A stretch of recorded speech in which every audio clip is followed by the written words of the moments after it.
Evo za početak, Mirko, jeste li zadovoljni jako ovom borbom, ovom pobjedom ili koliko? Pa jesam zadovoljan se, da. Naravno sam zadovoljan. To je jedna psihički teška borba za mene bila i teško se ići u revanš kad se prvu borbu izgubio, puno teže nego bilo koja druga borba. Ali evo, dobro, sve je dobro prošlo i zadovoljan sam. Iako to ste već rekli, ali ti revanši vam idu jako dobro, evo još jedan u nizu. Pa dobro, šta je to je.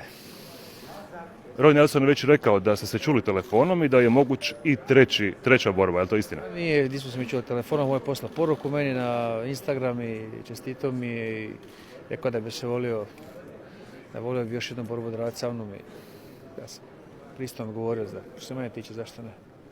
Znači ostaje to... Šta biti od toga, ne, čisto sumnjam će biti od toga nešto.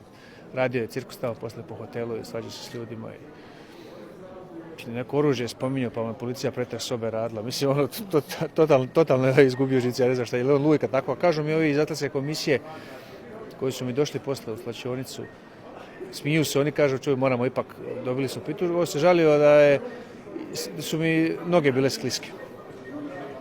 Ništa, ljudi se smiju, došli pregledati noge, smiju se, kaže oni, uvijek tak cirkus se radi s njima i jedan put ih izvrijeđa, jedan put ih pohvale, su najbolji ljudi na svijetu, drugi put ih vrijeđa, da su smeće i tako. Ovo za Atletske komisije, ljudi su korektni bili,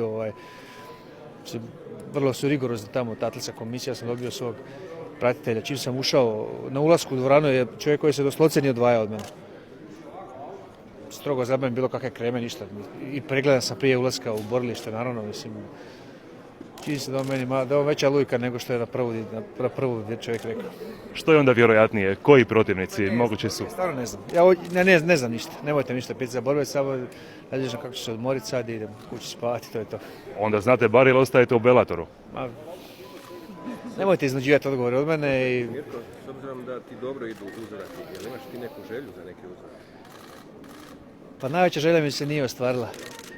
A to da niko od vas neće doći na aerodrom dočekati i ispitivati mrtvog umornog, neispavanog i tako dalje. Kad si rekao mrtvog umornog, a je li ovo zapravo možda bio jedan od elegantnijih odlazaka na natjecanje s obzirom da si bio u hotelu maltene iz sobe u dvoranu koja si se borio? Da, vrlo je ugodan. Sve skupa je bilo jako zgodno i to je resort, taj kockarski, taj Mohegan Sun je odmah praktički od sobe do arene mi treba 2 minute.